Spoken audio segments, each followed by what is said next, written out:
Welcome to Off the Brief with Kristen Nielsen.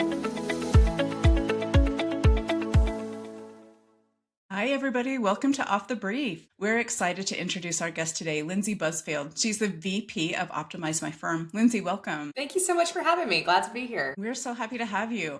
Lindsey, can you start by telling us about your agency, its core focus, and the kind of clients that you serve? Absolutely. So again, I'm the vice president of Optimize My Firm. We are a boutique legal marketing firm, and we help personal injury lawyers across the country. And essentially what we're helping them do is to show up everywhere on Google. So whether it's organic or AI or the local pack, like the map thing, we can help law firms show up there by helping with their digital presence and their content and backlinks and everything that goes along with it. And it's custom for each one. I'm sure they all need different things. They do. It is custom for everyone. There are some trends and strategies that kind of work across the board. But yeah, we give personal attention to every law firm that we work with, customizing their strategy for their specific goals. And one thing that you mentioned to me is that your agency is intentionally small, but looking to grow. So what does growth specifically mean for your agency? And what are some of the strategic advantages of maintaining an intentional small team? For us, growth looks like partnering with the right law firms in the right markets. So we want to make sure that every law firm that we are working with is going to succeed.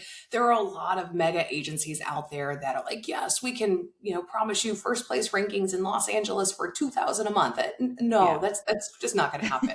So we want to make sure that we are working with the right partners. That way we have a long-term fit for whoever it is that we're building and helping grow in their particular market.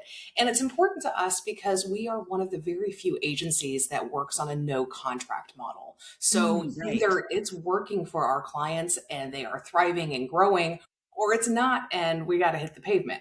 So we want to make sure that off the bat, we are working with the right law firms for the strategies that we implement. We are very high quality, very high touch. That helps the law firms really stand out in their markets and outrank their competition. But it doesn't work for every law firm. So if a law firm either has the wrong budget or they're in the wrong market for what their goals are, we'll let them know off the bat that it's just not the right fit for what it is that we provide to them. So it's intentional growth. We want to grow. We want to find all of the right law firms that we think are great for their markets and help them grow and really bring on more clients.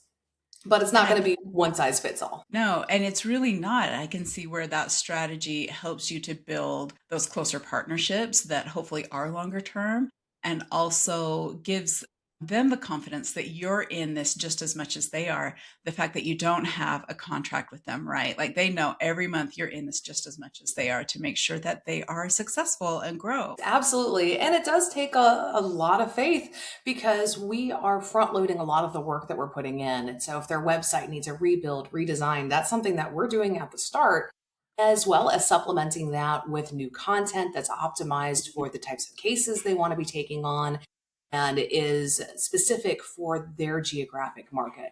So there's a lot of work that goes in at the front to make sure that they have the right foundation to be able to grow and attract new leads. One thing that you mentioned to me as well is that your agency utilizes chatbots for clients. So can you elaborate on how you implement these and what problems they solve and so forth? So as we all know, AI is really coming in strong over the past 6 months to a year and is really going to just continue to develop from here. So we wanted to make sure that we had a thorough understanding of what tools were out there, both from the marketing perspective as well as for the operations. So this has been kind of a fun, exciting toy to play with. And we're using, there are chat bots and there are chat agents. And so what we're actually using is a chat agent. A chat bot is more of a conversation. So you can pull information from that, and it's a really useful tool in some capacities. And a chat agent takes it a step further and can actually manage workflows. So with the chat agent that we use, we've built it custom for what our company needs and have integrated different API keys so that it can talk to things such as SEMrush and Google Docs and can help integrate and manage some of the email workflows and can help with some of the content ideation and build spreadsheets. and have all of these workflows essentially work together as opposed to just a call and response that you would get from a traditional chatbot. And Right. so it really streamlines our operations in some capacities. And we're just at the infancy of developing it right now Right. because there's so much that it's going to be able to do, and it's Mhm. changing so rapidly. So that's something fun that we've been playing with here over the past few months. It is exciting because just being able to see after you've implemented something, seeing that it works and that it's taking work off of your plate. And oftentimes, at least for me, it's taking things that are mundane or monotonous and things that I don't necessarily want to be doing. And so to Yes. see that it's doing it and it's doing it successfully is just so amazing. Especially when you have repetitive tasks that take hours and spreadsheets that need to be built. And if you're pulling in the same information 1,000 times over, it can do it in minutes, what used to take me 8 hours to do. It's just insane to see that time difference, right? You mentioned hours versus literal minutes or sometimes even seconds with what it can produce. And to me, that's giving me time back in my day to accomplish other things where I used to just spend overtime getting these things done to make sure that the clients are happy. I'm curious, are you seeing specific results with your clients in using these types of tools and seeing them be happy with it as well? So it doesn't really affect the client side Mm. so much as it does our internal operations. Okay. So, Okay. for example, when we are planning out our strategy for the month for every client, I can use my AI agent to take a look at what the rankings are for particular clients, see if there are any gaps that we need to be filling with our content strategy, look for backlink opportunities, and bring that strategy together. Maybe there's something that we haven't considered, especially if a Mhm. client has been stagnant in a particular market. And we can use this tool to say, hey, can you take a look at this, see what the competitors are doing in this area, see if there's anything that we've missed. And then beyond that, we can take a look at things that no competitor has ever done and say, hey, Yeah. can you go scan these different platforms to find unique opportunities that haven't been covered yet? So the chat agent can really take it beyond what you're able to see in like a Perplexity or in a chat GPT, which is only scanning for things that are existing. And it can say, go find opportunities by comparing XYZ to this particular spreadsheet over here and find the gaps. It's a really great tool in that way. Yeah, that sounds really amazing. So, having that experience, what advice would you give to other intentionally small agencies who are trying to identify which AI tools make the most sense for their unique growth aspirations? So I would try to start by looking at what it is that you're doing with your day and make a list of everything that you've done this week and then find the things that you really hated doing this week. Where were your time sucks? Where were your lags? And if you can pinpoint those and find an AI software that can alleviate that pressure and get rid of those lags and make your life a little bit easier, then that's going to be a really great place to start. And we also have to understand that all of these AI tools are going to be rapidly evolving. So anything that you're starting with today might not be the same tool that you're using 6 months down the road because they are in a race to They figure really out are. how AI can really make the biggest impact in different industries as quickly as possible. So be Yeah. flexible. Don't be afraid of the technology. Just go play with it and see what can be used to take some of those tasks off your hands and free up some time. Yeah, that's really good advice. Now let's dive into the debate around using AI for content development. What's your agency's perspective on this? So our perspective as it stands right now is we do not use AI in any of our content development. So Okay. especially when it comes to law firms, we need to make sure that everything that is going on every website is 100% accurate.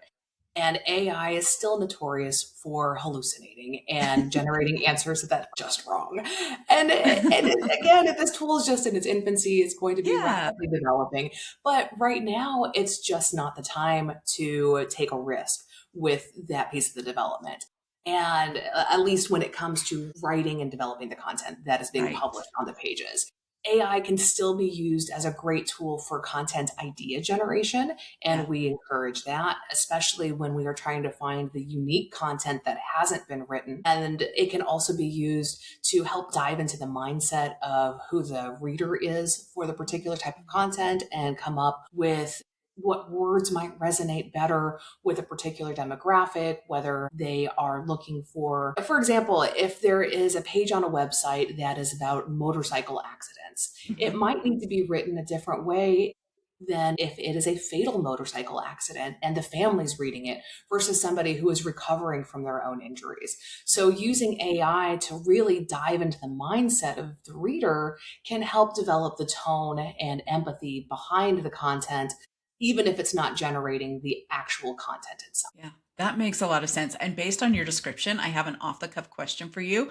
It Yeah. sounds like you have your prompts really down. And I think that's something that a lot of people struggle with, right? Like it's easy to think AI knows everything. I can just put in a simple question and it's going to give me exactly what I want. Unfortunately, it doesn't work that way. So, do you have tips for people about prompts? Be really specific. Yeah. So when you are developing a prompt, it's going to change based on what the prompt is for. So Yes. if I am asking my AI agent to look for unique backlink opportunities, I would say, hey, can you go and look at the top 20 law firms that are succeeding in this specific market? And then find whatever backlinks they have generated that are of this domain authority that are also not linking to casinos and spam sites, and follow these 6 other parameters. So that's going to be a lot more effective than say, hey, can you go find me some backlink opportunities? So getting into those nitty gritty specifics is going to yield much better results for the specific task that you're asking it to do. The same is true if you are trying to develop the tone or perspective for the writing content. So instead of saying, come up with topic ideas for a motorcycle accident page, it's come up with topic ideas that are going to be relevant for someone who has just lost their son or daughter in a motorcycle accident within the last 6 months in this particular county, following these guidelines. That's going to yield much more specific results that are going to be much more searchable and have useful content for whoever the reader is, and essentially bring in more clients for whoever the law firm is. Yeah, but those are really good pieces of advice. Thank you. It can be so hard. One analogy that I think of when I'm doing prompts is you've got to talk to it like it's a new employee and it doesn't have all the info and background that you do in your head. So you've Yeah. got to help it learn that. Yes, that's a great analogy. I love that. So, looking ahead, how do you see the role of AI continuing to shape the services marketing agencies offer and the way they operate? For us specifically, it's going to be building out more workflows. Somebody who's worked in this industry for a long time, I have a lot of knowledge of how our specific organization runs and how our different pieces work together. And so it's really exciting to be able to bring in some technology to help manage the workflows and all of the different silos and bring these together. So for example, being able to take this AI agent and have it look for backlink opportunities and have it do research on where our clients are currently ranking and have it look at the content gaps and have it look at the content ideas that need to be written for each of these things, and then be able to say, chat agent, go and do command prompt 4 and have it spit out whatever the strategy needs to be in order to move the needle for my specific client. To be able to streamline that so quickly and so effectively is going to be a huge relief off of our lags where it comes to a lot of the research that's out there, because it'll be able to use the same tools and use the same guidelines that we use because we're telling it what guidelines we use, and it can do it so quickly. So I'm very, very excited to be able to integrate those workflows and build that out so that it can be done so much more. Right. It's so, like you mentioned, we're still in such an early stage with all of this, and it's still very much learning. And that's the amazing thing about it is that it can learn. It can learn specific things to you, to me, and my agency, and the things that we do here. And then it's just going to get better and better and easier and easier. I find that to be this unique point in time that we're at to see how are we going to take that and use that, and how are we going to be stewards of really what is given to us here. It's an interesting thing. It is. And one of the other things that we need to be thinking about, especially within our organization, is how does that impact our employees? Because there are some tasks that have taken 8 hours that are now going to be able to take 8 minutes.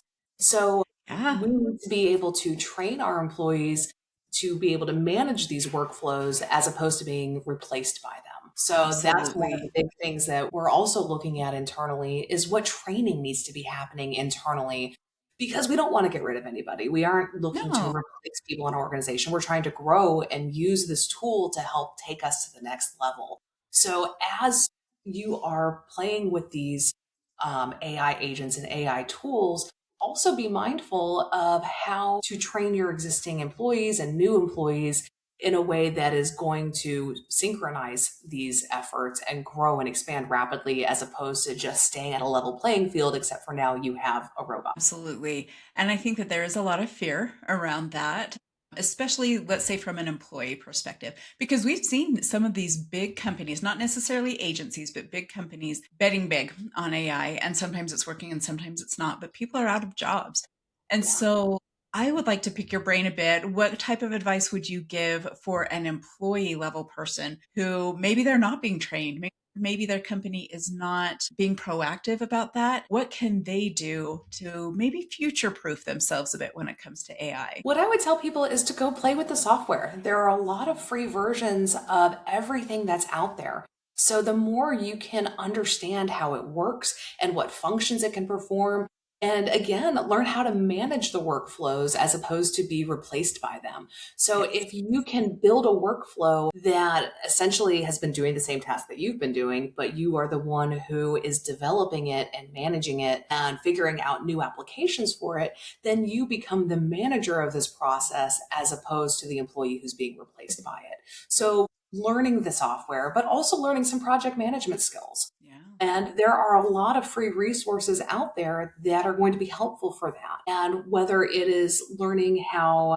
to manage people or manage technology, a lot of those skills are going to be translatable in between. So getting some of those project management skills and learning the software, that's going to be the two things that are going to give you the edge. I like that you threw project management in there as well, because while there will still be room for people and the work that they need to do, and it's still very much a partnership between AI and humans, and it takes humans to run the AI, you still will need to shift. There will be new skills that you need to learn, but that's the great thing about our careers anyway, right? Is that there's always this room for growth and change and challenge. And this is just another op for that. And to accept that challenge and learn something new, learn program or project management and dive right in. And there is a lot of fear around that. And I think one thing that we need to remember is that, yes, this is going to be a major work shift and it's going Yes. to change how we work. But this isn't the first time that we've seen this. And the way we work has been a constant evolution. If we think back Mhm. to the 90s when my parents were in their heyday of working, my mom had her Yeah. secretary, Brenda. Brenda would type up all of the memos and they would get physically mailed out. And then came the fax machine, and that changed things rapidly. And then came email. Yeah, And at that point, Brenda's role really had to shift because she was no absolutely. longer needed to just be typing things. So that one skill set she had became obsolete because now my mom could go and write and send her own emails. So the way that our roles and different jobs have shifted over the years, it's a cycle. And so it's constantly in a position of evolution. And either you need to be adaptable to change and learn new things, or you're going to be stagnant and just hating AI, even though there's nothing that's going to be stopping it at this point. So having Exactly. that mindset of that is huge. Yeah. Adaptability is a great way to put it. Over this past year, I've had conversations with so many people about this because, it impacts all of us. So there are a lot of conversations going on. And you can really see a difference between those who are adaptable and willing to adopt and those who are really digging their heels in. And I'm like, oh, you're just making things harder for yourself, and there's no need for that. It's going to be 10 times harder if you're fighting it than learning how to harness it. And the big fear is that AI is going to take away all the jobs. But if you Mhm. think about it, in every work cycle where things have adapted and changed, there haven't been fewer jobs, there have been more. So Isn't that from the interesting? advent of the internet, you have more people joining the workforce just doing different things. And if Yeah. you can approach it with that mindset that yes, some jobs will become obsolete, but more jobs will be created, you need to have some creativity in what those jobs are going to be. So go and jump in with both feet and create those new jobs, find the new opportunities, and really spearhead this and give yourself the edge. And I think it will really help people feel empowered and motivated, right? Instead of just that fear of oh no, this is taking from me. And so I appreciate that. Is there anything else that is exciting to you that you foresee coming in the next 12 to 18 months? What's really exciting for me personally is later this month, I'm going to be giving a presentation all about AI and how it's impacting the legal marketing industry. So I'll be at PILMA later this month giving a presentation on that. I also just finished writing a book about how personal injury lawyers get leads, and AI is incorporated in that as well. So lots of exciting stuff coming up for me and Optimize My Firm this year. Okay, you have to tell us the name of the book. So it is literally called How Personal Injury Lawyers Get Leads. What works, what why. Okay, perfect. Thank you. And then where can our listeners connect with you and learn more about your agency? Sure. Connect with me, learn more about me and about my team at optimizemyfirm.com. I also have my podcast, which is the Personal Injury Marketing Minute, where we quickly cover the hot topics in the legal marketing world. So you can find that on all the major streaming services as well. Great. Thank you so much, Lindsey. We appreciate you being on today and sharing your valuable insights. Thank you. It's been a pleasure. Thanks for watching Off the Brief. I'm Kristen, the owner of Copper Canvas. We help companies evaluate and implement AI tools that streamline their internal business processes as well as deliverables for their clients. If you're interested, you can find us at coppercanvasadsagency.com.